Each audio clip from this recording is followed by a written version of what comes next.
Bienvenue dans Prière inspirée et dans cette semaine pour connaître les 7 esprits de Dieu. On a commencé hier avec notre invité à parler de ces 7 esprits de Dieu, cette particularité, cette facette de l'esprit de Dieu. Notre invité, le pasteur Grégory Toussaint, bienvenue encore dans cette émission. Merci Jérémy, je suis content d'être avec vous. On est aussi heureux que tu sois là avec nous, pour partager sur ces facettes de l'esprit de Dieu. Exactement. Et hier, tu as commencé à partager un point, entre autres, très intéressant, le mystère ou le secret du ministère de Jésus. Il s'est dépouillé de sa divinité, il est venu en tant qu'homme. Et il nous montre aussi un exemple, le fait que nous pouvons nous aussi être remplis du Saint-Esprit en passant par ce désert et ce dépouillement de nous-mêmes. Il faut que la chair soit crucifiée avec ses passions et ses désirs et que l'esprit soit libéré. Et c'est un travail parfois qui demande pas mal de temps en nous. Et des fois, on a aussi besoin d'y revenir parce qu'on peut commencer à s'endormir petit à petit. C'est un travail du Saint-Esprit, on doit le laisser libre de travailler en nous. Avant de continuer aujourd'hui, je vais vous partager un témoignage d'une sœur dont je ne dirai pas le prénom à cause de ce qu'elle partage. Elle dit « Je tenais à vous remercier car le Seigneur Jésus m'a beaucoup béni à travers votre ministère que j'ai découvert en août 2017. Le jour où j'ai découvert Prière inspirée, j'ai eu plusieurs émotions. C'est-à-dire j'étais étonné de voir un jeune prier devant des millions de personnes avec puissance et vérité. Aussi, j'ai beaucoup pleuré non seulement parce que votre prière inspirée guérissait mon cœur blessé et troublé, mais parce que cela faisait plusieurs années que mon cœur aspirait à un renouveau, de connaître un autre enseignement, une nouvelle vision, de faire un pas supplémentaire. L'enseignement que j'ai reçu dans mon église locale, c'est « ne fais pas ceci, ne fais pas cela ». Quand on prononce le nom du Saint-Esprit, on a l'impression de dire un nom diabolique. J'avais envie d'entendre autre chose. Et je voulais également vous remercier, ainsi qu'Annabelle, votre épouse, pour la semaine que vous avez fait, une année bénie pour votre couple, et l'émission Abraham et Sarah, un couple avec une mauvaise perception. Mon couple ressemble énormément à ce couple et je passe par quelque chose de très difficile avec mon époux. Le Seigneur vous utilise afin de me bénir, car mon ami et moi, nous ne voyons pas les choses spirituelles de la même façon. D'après lui, le jeûne et la prière, c'est pour un groupe de personnes. Il croit que c'est pour l'Ancien Testament et il dit que nous sommes sous la grâce. Il m'a même dit un jour, on n'adore pas Jésus. Je souffre beaucoup parce qu'il critique souvent les personnes qui œuvrent pour le Seigneur. Et quand je vous vois avec votre épouse Annabelle, je vous trouve tellement beau au point de vouloir vous prendre dans mes bras et de vous embrasser. Gloire à Dieu. Vous pouvez le faire, il n'y a pas de problème. Si on a l'occasion de se voir. Et c'est vrai qu'il y a beaucoup de personnes qui suivent nos émissions à MCI TV qui ont des parcours différents et aussi parfois des enseignements différents. Nous parlons pendant cette semaine du Saint-Esprit. Et c'est vrai qu'il y a certaines églises où le Saint-Esprit, on ne peut pas lui parler. On dit qu'on ne peut pas parler au Saint-Esprit, on peut simplement parler au Père. Et il y a beaucoup d'incompréhension. Et on veut rendre gloire à Dieu pour la vérité de sa parole qui peut vraiment venir s'enraciner dans vos cœurs et que vous soyez remplis du Saint-Esprit. Nous ne voulons pas que vous puissiez faire partie de ceux qui critiquent, de ceux qui calomnient, parce que ces gens-là ne reçoivent pas malheureusement beaucoup de l'Esprit de Dieu. Mais on veut faire partie du peuple de Dieu qui croit en sa parole et qui croit qu'il ne nous a pas laissés orphelins, mais qu'il a envoyé le Saint-Esprit dans notre vie. Alors, chère sœur, je suis béni de votre témoignage et si vous aussi vous avez des témoignages, si vous êtes allé plus loin grâce aux émissions de MCI TV, n'hésitez pas à nous écrire à prière@enseigne-moi.com. Aujourd'hui, nous allons parler de l'Esprit du Seigneur. Cet Esprit du Seigneur, ça nous rappelle automatiquement un passage dans Luc, je crois au chapitre 4. L'Esprit du Seigneur est sur moi parce qu'il m'a oint. La présence du Saint-Esprit, c'est tellement merveilleux. Amen. C'est tellement glorieux. C'est cette présence qui est venue sur cette sœur qui était blessée, qui était troublée, son cœur qui aspirait à plus. C'est ce Saint-Esprit qui est venu sur elle pour l'amener plus loin. Et je crois que c'est ce que Dieu veut faire avec nous à travers l'Esprit du Seigneur sur nous. Oui, définitivement. Bon, voilà. Donc, nous parlons, au fait, cette semaine des 7 esprits de Dieu, n'est-ce pas? Nous retrouvons cette expression dans le livre d'Apocalypse, mais Ésaïe chapitre 11, les versets 1er et 2 nous en parlent un peu plus. Donc, dans Ésaïe 1er, 11, 1 et 2, il dit « Puis l'Esprit, un rejeton sortira du tronc d'Isaïe. » Donc, il dit « Et l'Esprit de l'Éternel », il dit « Il y a 7 esprits qui reposeront sur lui. » Premièrement, il dit « L'Esprit de l'Éternel reposera sur lui. Esprit de sagesse et de force, esprit de sagesse et d'intelligence, esprit de conseil et de force, esprit de connaissance et de crainte de l'Éternel. » Donc ici, il y a sept esprit, l'esprit de l'Éternel, l'esprit de sagesse, l'esprit d'intelligence, l'esprit de conseil, l'esprit de force, esprit de connaissance de l'Éternel et de crainte de l'Éternel. Maintenant, ce ne sont pas évidemment ces différents esprits, ce sont cette facette du Saint-Esprit, cette manifestation de l'Esprit de Dieu. Donc aujourd'hui, nous allons parler au fait de la première grande manifestation de l'Esprit de Dieu. C'est l'Esprit du Seigneur. L'Ancien Testament utilise la phrase souvent l'Esprit de l'Éternel, mais Jésus-Christ, lui, il parle au lieu d'utiliser l'expression l'Esprit de l'Éternel, il dit plutôt, dans Luc chapitre 4, l'Esprit du Seigneur. Et nous allons voir pourquoi Jésus utilise l'expression Esprit du Seigneur de préférence.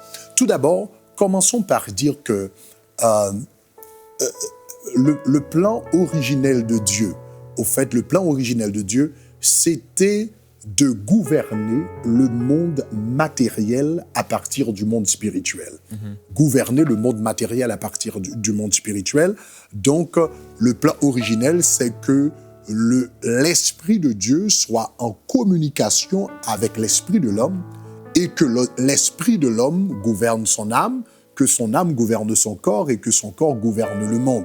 Mais le point ultime de l'autorité serait l'Esprit de Dieu. Donc, quand Dieu a créé l'homme, il a créé l'homme pour gouverner. Donc, nous lisons par exemple dans Genèse, chapitre 1er, le verset 26. Je vous lis dans Genèse, chapitre 1er, le verset 26. Quand Dieu a décidé de créer l'homme, il a dit « Faisons l'homme à notre image et à notre ressemblance, et qu'il domine sur les poissons de la mer, sur les oiseaux du ciel, sur le bétail et sur toute la terre. » Donc, Dieu, en réalité, donc le plan originel de Dieu, c'est que l'homme domine, donc que l'homme soit sous l'autorité de Dieu et domine le monde, tout en étant sous l'autorité de Dieu. Mais cette domination que Dieu nous a donnée, n'est-ce pas, au commencement, quand l'homme a décidé d'obéir au diable ou encore de se mettre sous la domination du diable au lieu de la domination de Dieu, donc l'homme a perdu la domination. Donc, cette domination qui nous a été donnée, nous l'avions perdue. Donc, par exemple, nous voyons ceci dans Luc chapitre 4, le verset 6. La domination qui nous a été donnée, le règne qui nous a été donné, nous l'avons au fait passé à Satan le diable. Donc, quand dans la tentation de Jésus, dans Luc chapitre 4, verset 6, il dit à Jésus, « Je te donnerai toute cette puissance », en d'autres termes, tout ce royaume, toute cette domination et les gloires de ces royaumes, je te donnerai toute cette puissance et les gloires de ces royaumes, car elle m'a été donnée. Donc, cela veut dire, la domination a été donnée au diable. Et qui avait donné la domination au diable? Ce n'était pas Dieu. Dieu avait créé l'homme pour dominer, et nous, en obéissant au diable, donc, nous avons passé cette domination au diable. Maintenant, Jésus-Christ, lui, quand il est venu dans le monde, qu'est-ce qu'il était venu faire dans le monde? Donc, la mission de Jésus, c'était de rétablir la domination, l'autorité, la puissance que nous avions perdue en Éden. Voilà pourquoi le message de Jésus, dans Matthieu chapitre 3, verset 2, c'était « Repentez-vous, car le royaume des cieux est proche ». Alors, il y a une autre expression, en anglais, on dit « Repentez-vous, car le royaume des cieux, the kingdom of God is at hand ». Le royaume de Dieu est à portée de main. Le royaume de Dieu est maintenant disponible. Le royaume de Dieu est maintenant accessible. Vous aviez perdu ce royaume dans le jardin d'Éden. Maintenant, le royaume est disponible à vous. Donc, Jésus-Christ est venu rétablir le royaume, la domination, l'autorité que nous avions perdue en Éden. Mais comment est-ce que le Seigneur le fait exactement? Dieu rétablit cette domination à travers l'Esprit de l'Éternel et à travers que Jésus-Christ appelle l'Esprit du Seigneur. Parce que dans l'Ancien Testament, à chaque fois que l'expression « l'Esprit de l'Éternel » est utilisée, cette expression est souvent utilisée dans un contexte, par exemple, de guerre, de tension. Et on va lire que l'Esprit de l'Éternel, donc par exemple dans Juge chapitre 3, verset 10, on a Israël qui était esclave entre les mains qui étaient esclaves en Mésopotamie, et la Bible dit dans Juge chapitre 3, ils étaient esclaves entre les mains des Babyloniens, et la Bible dit, ils crièrent à l'Éternel, et l'Éternel se souvint d'eux. Dans Juge chapitre 3, verset 10, il dit, et l'Esprit de l'Éternel saisit Othniel et il partit pour la guerre. À chaque fois que cette expression, l'Esprit de l'Éternel saisit quelqu'un, c'est toujours l'Esprit de l'Éternel saisit quelqu'un pour lui donner la domination sur une situation donnée. Dans une situation donnée. C'est la même chose qu'on trouve dans Juge chapitre 6, verset 34. Israël était esclave entre les mains des Madianites, et la Bible dit, et Gédéon fut rempli de l'Esprit de Dieu, il sonna la trompette et il partit pour la guerre. On retrouve la même expression chez Samson. Donc, quand Samson devait faire face aux Philistins, et l'Esprit de l'Éternel saisit Samson. À chaque fois, l'expression « l'Esprit de l'Éternel » est sur quelqu'un ou saisit quelqu'un, il est toujours question de la grâce de Dieu, la force de Dieu, l'autorité de Dieu qui vient pour qu'il puisse prendre contrôle d'une situation. Donc voilà pourquoi Jésus appelle, tandis que Ésaïe 11 parle de l'Esprit de l'Éternel, Jésus lui l'appelle l'Esprit du Seigneur. En d'autres termes, c'est l'Esprit de la Seigneurie. C'est l'Esprit qui te fait maître et Seigneur dans ta situation. C'est l'Esprit qui te donne le contrôle de ta situation. Donc, cela veut dire, si vous passez par une situation difficile, si vous passez par un moment de guerre spirituelle, l'ennemi est en train de vous attaquer dans vos finances, dans votre santé, dans votre vie familiale, dans votre vie spirituelle. Vous ne pouvez pas dormir la nuit. Des démons vous attaquent au milieu de la nuit. Vous avez l'impression que vous allez perdre la tête. L'esprit de folie est en train de vous attaquer. Vous avez besoin de l'Esprit de l'Éternel. Vous avez besoin de l'Esprit du Seigneur. L'Esprit du Seigneur, quand il te saisit, quand il te remplit, il te rend capable de dominer les tempêtes, de dominer les forces adverses, de dominer les forces du mal. Vous avez besoin de l'Esprit du Seigneur. Donc c'est un peu ça. Gloire à Dieu, c'est puissant. Gloire à Dieu. Gloire à Dieu. C'est puissant. Il veut faire de nous un traîneau aigu. Amen. C'est ce que nous dit aussi également Ésaïe. Amen. Et il y a pas mal de personnes qui baissent les bras dans le combat. Des personnes qui sont faibles dans leurs pensées. Et on est tous passés par là, la faiblesse. La Bible dit que même Jésus-Christ, il peut comprendre nos faiblesses. Et plusieurs personnes sont faibles face à leur situation. Donc la faiblesse, c'est on baisse les armes, on n'a plus de force pour combattre et aller devant l'ennemi. C'est le peuple d'Israël devant Goliath. Ils sont faibles, ils regardent, ils constatent, ils sont persécutés. Et aujourd'hui, on va prier par rapport à ce que tu as partagé, pasteur, pour que le peuple soit puissamment fortifié dans leur être intérieur par l'Esprit du Seigneur.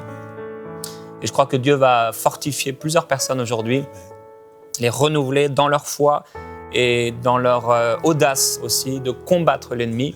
Il dit, voici, je fais de toi un traîneau aigu garni de pointes. Tu broieras les montagnes, tu les disperseras. Et c'est ce que Dieu veut faire à travers vous dans votre vie. Il veut se servir de vous. J'aime cette expression, l'Esprit du Seigneur. Oui, quand il vient sur moi, quand il vient sur nous, et dans l'Ancien Testament, comme tu le partageais, quand l'Esprit du Seigneur saisissait une personne, cette personne était transformée. Est-ce bien là le fils de... On ne le reconnaissait plus, on ne le voyait plus, c'était plus la même personne. Et l'Esprit du Seigneur, Dieu est un Dieu surnaturel. Les frères et sœurs, dans votre situation, on va prier que l'Esprit du Seigneur vous revête, que ça vienne sur vous, qu'il puisse vous saisir et que vous ne soyez plus jamais la même personne à cause de ce temps de prière. Parce que vous ouvrez votre cœur, par la foi, vous croyez que tout est possible à celui qui croit. Et nous croyons que la prière fervente de juste a une grande efficacité. Ayons confiance en Dieu dans ce temps de prière et on va prier pour vous afin que Dieu puisse vous fortifier dans votre être intérieur. Père, on te remercie pour ta parole qui est puissante. Merci pour le partage que le pasteur Grégory a pu nous apporter aujourd'hui. L'Esprit du Seigneur est sur nous. Il nous saisit.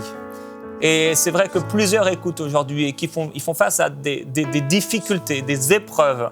Certains la maladie, certains des pertes qu'ils ont pu connaître dans leur vie. Et d'autres, ce sont effectivement des problèmes la nuit, des problèmes de mauvais esprit, toutes sortes de difficultés dans la chair. ou dans l'esprit ou dans leurs pensées, nous déclarons ta seigneurie, ta divinité nous a donné tout ce qui contribue à la vie et à la puissance. Tu nous as tout donné pleinement en Jésus-Christ. Et on te remercie de nous avoir redonné cette domination. Jésus-Christ, on ne pourra jamais assez te remercier sur cette terre, d'être mort pour nous, de nous avoir donné la vie et d'avoir rapporté, rappelé, ramené le royaume de Dieu. On te remercie pour cette domination que tu as donnée à l'Église. Tu en es la tête, le chef. Et on te remercie parce que tu n'as pas laissé ton corps sans puissance, sans force, sans espérance. Tu es notre espérance. Nous avons confiance en toi. Tu es notre espoir, tu es notre vitalité, tu es notre force. Tu mets en nous le vouloir et le faire. Et Père, je prie pour ton peuple, pour tous ceux qui passent par des situations difficiles. Père, ils pourraient beaucoup écouter sans comprendre. Ils pourraient beaucoup écouter sans connaître pleinement. C'est pourquoi je prie pour une révélation par le Saint-Esprit par rapport à ce qui a été partagé.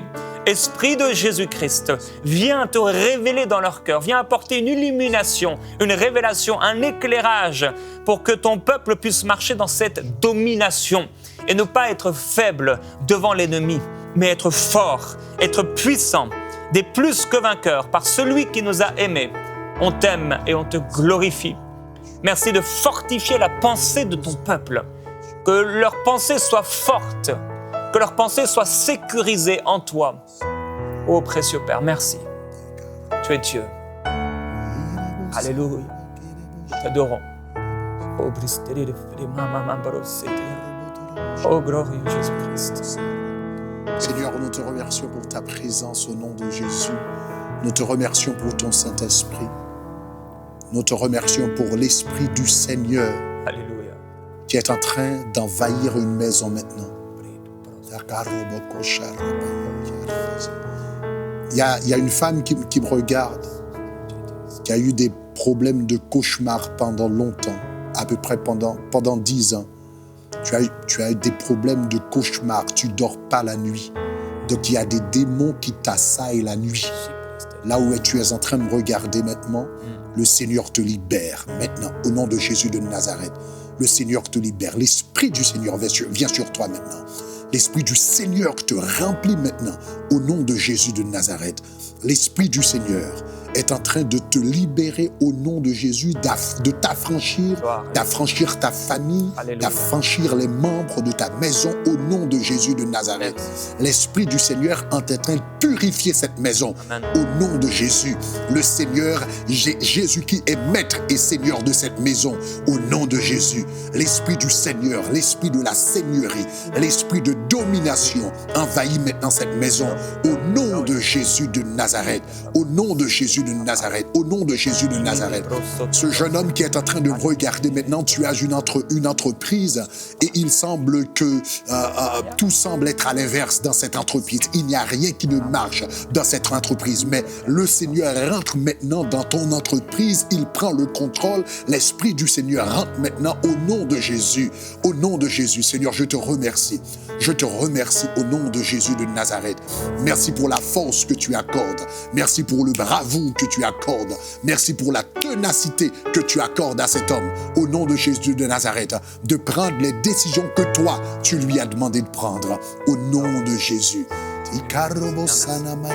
Gloire à toi, Seigneur. Merci pour ta domination. Tu es le prince de paix, le Seigneur des seigneurs. Tu es le Dieu puissant, le véritable. Tu es Dieu et nous t'aimons. Nous proclamons ta domination dans les maisons, dans la famille de celui qui écoute, de celle qui écoute, dans la vie de ceux qui nous écoutent. Nous déclarons ta domination, ton règne, ta souveraineté, ta puissance infinie dans leur cœur, dans leur vie, dans leur maison et dans leur situation. Nous t'aimons, Seigneur. Gloire à toi. Il y a une autre personne, une autre femme. J'ai vu comme ça vous traverse dans le ventre, comme des éclairs. En tout cas, c'est quelque chose qui fait mal et j'ai entendu des règles douloureuses et le Seigneur veut vous libérer maintenant. Vous avez des douleurs, ça vous lance à l'intérieur dans le ventre et ça apporte des règles douloureuses. Je veux maintenant déclarer votre délivrance au nom de Jésus-Christ. Si c'est vous, posez simplement votre main sur votre ventre maintenant, sur votre bas-ventre, et recevez maintenant la délivrance et la guérison au nom de Jésus-Christ. Par l'Esprit du Seigneur, je proclame maintenant votre guérison. C'est fait, c'est accompli par le Saint-Esprit. Soyez libérés maintenant et que tout ce qui causait ces douleurs maintenant cesse et s'enfuit au nom de Jésus-Christ. Gloire à toi, Seigneur. Merci. Merci, mon Dieu. Merci pour ta puissance. Tu es merveilleux. Gloire à toi. Oh, merci, Seigneur. Le cancer part maintenant, au nom de Jésus. Il y a quelqu'un qui me regarde, qui a été atteint du cancer. On vous a donné une diagnostic de cancer. Mais le Seigneur te dit, au nom de Jésus, ce n'est pas ma diagnostic. C'est la diagnostic des hommes, mais ce n'est pas ma diagnostic. À travers l'Esprit du Seigneur, l'Esprit de domination, tu peux arriver à dominer sur cette maladie au nom de Jésus et par l'Esprit de Jésus, le chasser de votre corps. Donc là, vous qui avez été diagnostiqué d'un cancer au nom de Jésus, crois au nom de Jésus. Esprit de cancer au nom de Jésus. Esprit de cancer, au nom de Jésus, je te commande de partir. Je vous commande de partir au nom de Jésus maintenant. Liberté au nom de Jésus. Au nom de Jésus. Au nom de Jésus. Il y a quelqu'un d'autre qui a... Parfois, quand vous marchez à la maison, vous avez l'impression que c'est comme qu'il y a une ombre, qu'il y a une présence. Et quand vous retournez en arrière, vous voyez qu'il n'y a personne. Donc, c'est un esprit de mort, l'ombre. Le psaume 23 dit « Quand je marche dans la vallée de l'ombre de la mort », il y a ce qu'on appelle l'ombre de la mort qui suit des gens parfois. Mais le Seigneur te libère maintenant, au nom de Jésus. Ombre de la mort, je te commande de partir maintenant, au nom de Jésus de Nazareth. Au nom de Jésus de Nazareth, vous êtes libérés de cet esprit de mort. Esprit de mort, sors maintenant, au nom de Jésus. Vous êtes libérés, vous êtes libérés. Oh, je prie pour un peuple fort, Seigneur. Je prie pour tous ces frères et ces sœurs que tu aimes tellement, à qui tu as donné, Seigneur, le sceptre, la puissance de dominer, et qui ne réussissent pas à le faire. Oh oui, fortifie-les. Fortifie-les. J'aimerais lire pour vous ces paroles, et alors que je lis ces paroles de Ésaïe au chapitre 42, méditez, recevez maintenant la puissance de Dieu dans vos maisons. L'Éternel sort comme un héros. Il excite son zèle comme un homme de guerre. Il lance la clameur. Il jette des cris. Il triomphe de ses ennemis. J'ai longtemps gardé le silence, dit Dieu. Je me tais, je me contiens. Je gémis comme une femme en travail. Je suis haletant et je souffle tout à la fois. Et je dévasterai montagnes et collines. Et j'en dessécherai toute la verdure. Je changerai les fleuves en îles et je dessécherai les étangs. Je ferai marcher les aveugles sur un chemin qu'ils ne connaissaient pas. Je les conduirai par des sentiers qu'ils ignoraient. Je changerai devant eux les ténèbres en lumière et les endroits tortueux en terrain plat. C'est bien cela que je ferai et je ne les abandonnerai pas. Ils reculeront, ils seront confus. Tous ceux qui se fient aux statues et ceux qui disent au métal fondu, vous êtes nos dieux. Si ce n'est pas votre cas, mais que vous ne dites pas à des idoles, c'est mon Dieu, tu es mon Dieu, mais que vous dites à Dieu, c'est toi mon Dieu. Alors Dieu se lève dans votre situation et il triomphe de tous vos ennemis. Père, merci pour ta puissance. Il n'y a personne qui soit comme toi. Je veux prier pour tous ceux qui ont peur du diable, peur de démons, peur des mauvais esprits. Ceux qui sont dans certaines églises, certains mouvements où on ne fait que de glorifier Satan et que de parler des actes de Satan. Père, aujourd'hui, viens transformer leurs pensées. Que les portes qui ont été ouvertes par l'ignorance et par la louange à Satan, à ses idoles muettes et mauvaises, que ces portes soient fermées maintenant au nom de Jésus-Christ et qu'elles aillent d'abord libérer, qu'elles libèrent maintenant toutes ces mauvaises pensées. Car je prie que ces pensées s'écartent maintenant, avant que cette porte se referme, que tout esprit impur puisse les quitter, que tout esprit de mensonge disparaisse au nom de Jésus-Christ. Père, tu es Dieu et tu es puissant. Tu recouvres nos maisons. Ta puissance est dans nos murs. Ta puissance est dans nos maisons, dans nos cœurs. Tu as fait de nous le temple du Saint-Esprit. Merci. Tu domines. Tu es Dieu. Tu règnes. Tu es un guerrier. Et devant toi, tous les ennemis sont dispersés. Ils tremblent. L'enfer tremble devant toi et toute ténèbre n'est rien devant toi. Tu es Dieu. Que ta lumière éclaire ceux qui écoutent. Que ta lumière éclaire leur maison. Que que leurs pensées soient transformées, car tes pensées sont tellement élevées au-dessus de celles des hommes. Que tes pensées viennent en eux, Père, pour leur montrer la réalité de ta puissance, de ta force, de ta domination, de ton règne. Merci, Père. À partir d'aujourd'hui, l'Esprit de l'Éternel va commencer à vous saisir. Donc parfois, les situations qui vous faisaient peur auparavant ne vous feront plus peur. Alléluia. Donc soudainement, quand tu te trouves devant une situation difficile, dans le passé tu tremblais, maintenant tu vas avoir une force extraordinaire, une bravoure extraordinaire, une témérité extraordinaire qui va te surprendre. Même toi-même, tu vas être surpris de la force, de la témérité, de la puissance, de la bravoure que tu vas avoir. Mais c'est l'Esprit de l'Éternel au moment même qui va te saisir. Il va te saisir, il va prendre contrôle. Saisir veut dire qu'il te prend en contrôle. Il va prendre en contrôle vos paroles, vos réflexions, vos réactions au nom de Jésus de Nazareth. On te célèbre, Seigneur. Merci. Merci parce que tu encourages aujourd'hui ton Église. Tu encourages tous ceux qui se confient en toi. Nous ne sommes pas de ceux qui se confient dans des statues, Oui, Seigneur. dans des idoles. On se confie en toi. Oui, Seigneur. Et tu appelles ton peuple à aller de gloire en gloire. Merci pour le puissant encouragement que nous avons en toi, Jésus-Christ. Pour le puissant encouragement que nous avons dans ta parole. Oui, Seigneur. Parce que tu nous fortifies. Tu nous fortifies. Tu viens à notre secours par ta parole. Oui, Seigneur. Par la connaissance que nous pouvons avoir de toi, tu relèves nos têtes. Tu relèves nos têtes, Seigneur. Merci pour l'Esprit du Seigneur. Oui, Père, nous déclarons cela sur les vies. Ton Esprit saisit plusieurs personnes, les remplit, les fortifie. On t'aime. On t'aime, Seigneur. On t'aime. Tu es si bon, si merveilleux. Précieux Jésus-Christ. Du Seigneur Jésus. Alléluia. Merci, Seigneur. Merci, Saint-Esprit. Merci. Si à la maison, vous passez par des difficultés, par des peurs, par des angoisses, n'ayez pas peur de le confesser à Jésus-Christ. Ce n'est pas parce que vous allez l'exprimer que vous allez avoir encore plus de problèmes ou plus de peurs. Exprimez simplement vos difficultés à Dieu. Et comme un bon Père céleste, un Dieu qui règne, il vous fortifiera. Prenez courage. Jésus-Christ a vaincu le monde. Il a vaincu la mort. Alors soyez fortifiés, frères et sœurs. On va se retrouver dès demain dans Prière inspirée. On va continuer de parler des 7 esprits de Dieu. À demain dans Prière inspirée.